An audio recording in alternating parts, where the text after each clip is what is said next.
बच्चों, आज मैं आप लोगों को हमारा सौर मंडल इस चैप्टर को पढ़ाऊंगा।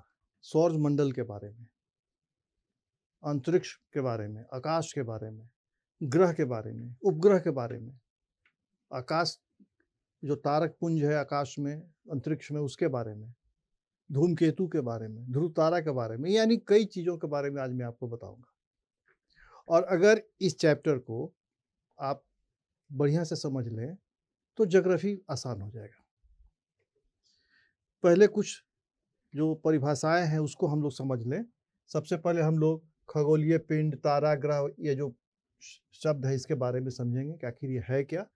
फिर आकाश में खगोलीय पिंड जो है, आकाशीय पिंड है, वह क्या है।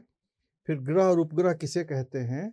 अब पृथ्वी या उसका उपग्रह कौन है, इसके बारे में हम लोग जानेंगे। पहला हम लोग देखें कि खगोलीय या आकाशीय पिंड किसे कहते हैं।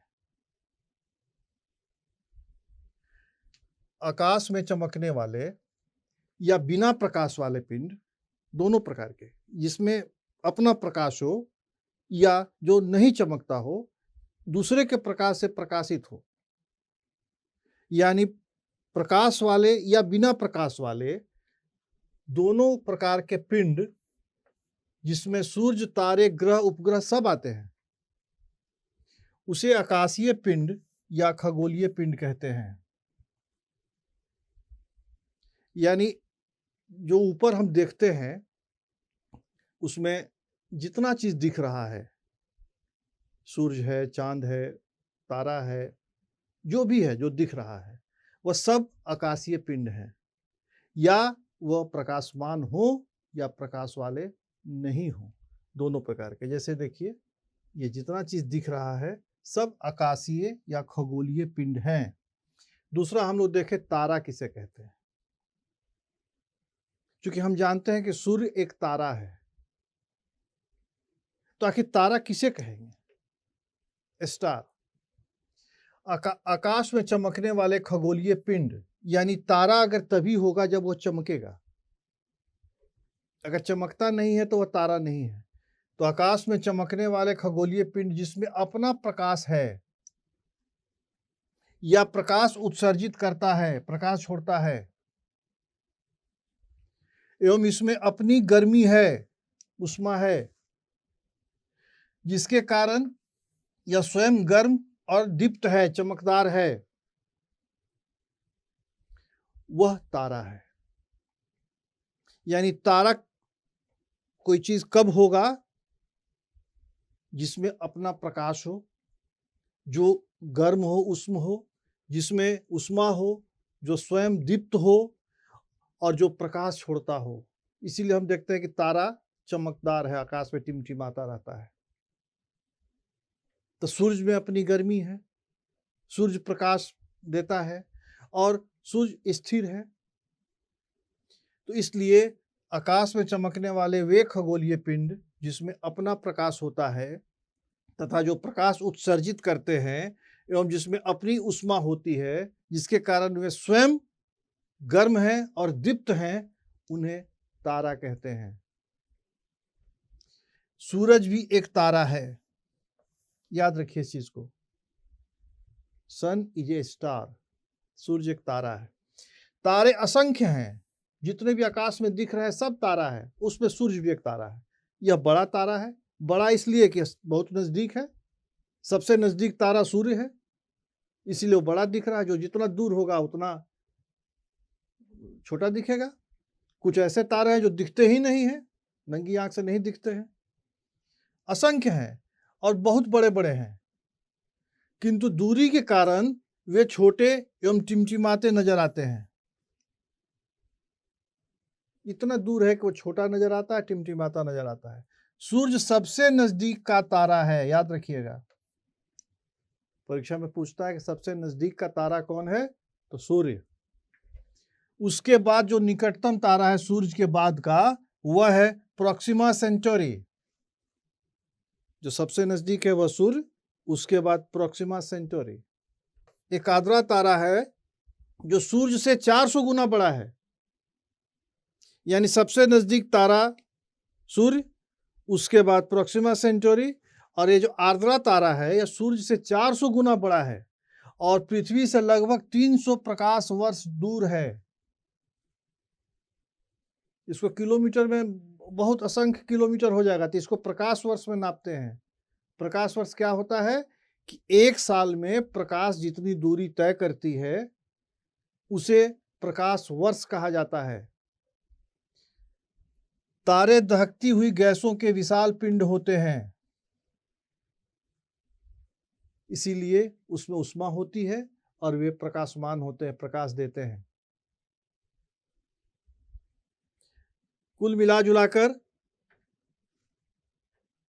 निष्कर्ष यह है कि सबसे नजदीक का तारा सूर्य है, दूसरे नंबर पर प्रोक्सिमा सेंटोरी है, और आर्द्रा तारा जो है वो इतना बड़ा है कि सूर्य से 400 गुना बड़ा है और उसका प्रकाश पृथ्वी पर आने में बहुत समय लगेगा, क्योंकि वह 300 प्रकाश वर्ष दूर है, बहुत दूर है। अब ग्रह किसे कहते हैं? पहले पढ़ाया जाता था कि 9 ग्रह होते हैं। Mercury, Venus, Earth, Mars, Jupiter, Saturn, Uranus, Neptune और प्लूटो।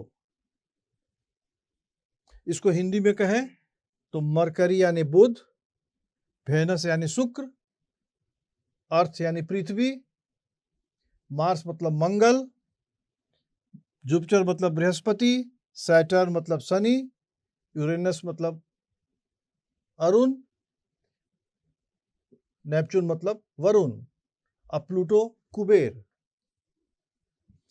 अब कुबेर को क्षुद्र ग्रह मान लिया गया है, इसलिए उसको अब ग्रह की संख्या से हटा दिया गया। अब आपको जानकारी यह रखनी है कि अब हमारे अंतरिक्ष में 8 ग्रह हैं, ज्ञात ग्रह। Mercury, Venus, Earth, Mars, Jupiter, Saturn, Uranus, Neptune. हम जो संख्या नाम बताए या सूर्य से दूरी के हिसाब से है, यानी अगर यहाँ पर सूर्य है सन, तो मरकरी सबसे नजदीक, उसके बाद शुक्र, उसके बाद पृथ्वी, उसके बाद मंगल, और ये इसको यहाँ कर दीजिए बृहस्पति, उसके बाद शनि, उसके बाद अरुण और उसके बाद वरुण। ये तो सीध में है, और ये चारों, चूंकि यह व्हाइट बोर्ड थोड़ा छोटा है, डिजिटल बोर्ड, इसलिए नीचे बना दिया गया, ये इसके आगे लिख दीजिए। तो जो सूर्य से जितना नजदीक होगा वो गर्म होगा कि ठंडा होगा? क्योंकि यहां से हीट निकल रहा है, उष्मा निकल रही है। अगर आप किसी चूल्हे के पास हैं तो जो सबसे नजदीक है उसे ज्यादा गर्मी लगेगी, और जो सबसे दूर है उसे सबसे कम गर्मी लगेगी। यानी सबसे गर्म ग्रह बुध, उससे थोड़ा ठंडा शुक्र, उससे थोड़ा ठंडा पृथ्वी, और पृथ्वी इतना ही ठंडा है जिस पर कि मानव जिंदा रह सकता है, हमारे अनुकूल है तापमान। और उसके बाद आगे बढ़ेंगे बृहस्पति, तो और ठंडा, उतना ठंडा जहां हम रह नहीं पाएंगे, इसीलिए वहां जीव नहीं है। तो इसलिए यह आगे की ओर, जितना ही आगे जो जो ग्रह है दूर है सूर्य से, वो उतना ही ठंडा। तो इस तरह ग्रह क्या है कि वैसे खगोलीय पिंड जिसमें न तो अपना प्रकाश होता है और न ही ये उष्मा या दीप्त हैं, इसमें हीट भी नहीं है, वह ग्रह कहलाता है। और ग्रह तारों से प्रकाश प्राप्त कर चमकते हैं। इनको जो प्रकाश मिलता है वह तारा से मिलता है। और ग्रह सूर्य की परिक्रमा करते हैं। ग्रह की संख्या कई हजार है, लेकिन ज्ञात जो हमें जानकारी है वह 8 है। यानी ग्रह वह खगोलीय पिंड है जो कि सूर्य की परिक्रमा करता है और इसका अपना कोई प्रकाश नहीं होता है, यह तारों के प्रकाश से प्रकाशित होता है। सूर्य के प्रकाश से सब ग्रह प्रकाशित है। तो इस तरह तारा और ग्रह के बारे में हमने जाना। अब आगे देखिए उपग्रह किसे कहते हैं। अंग्रेजी में इसे सैटेलाइट कहते हैं। उपग्रह वह खगोलीय पिंड है जो ग्रह की परिक्रमा करे। जैसे चांद वो पृथ्वी की परिक्रमा करता है, इसलिए चांद पृथ्वी का उपग्रह है।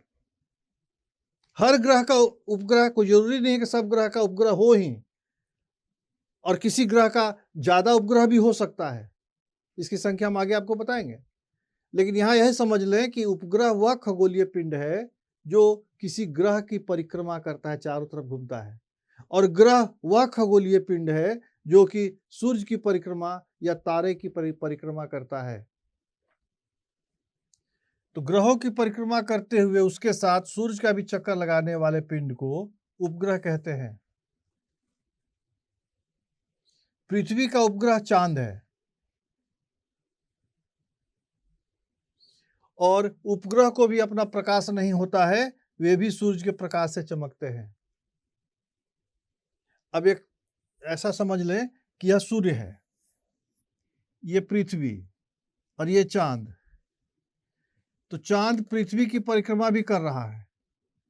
अब पृथ्वी सूर्य की परिक्रमा कर रही है, तो यहाँ पृथ्वी आ गई तो चांद यहाँ भी परिक्रमा कर रहा है। फिर पृथ्वी यहाँ आ गई तो चांद यहाँ भी परिक्रमा कर रहा है। पृथ्वी यहाँ आ गई तो चांद यहाँ भी परिक्रमा कर रहा है। यानी सूर्य की परिक्रमा ये नहीं करता है, लेकिन चूंकि पृथ्वी की परिक्रमा कर रहा है, इसीलिए सूर्य की परिक्रमा स्वतः हो जाता है।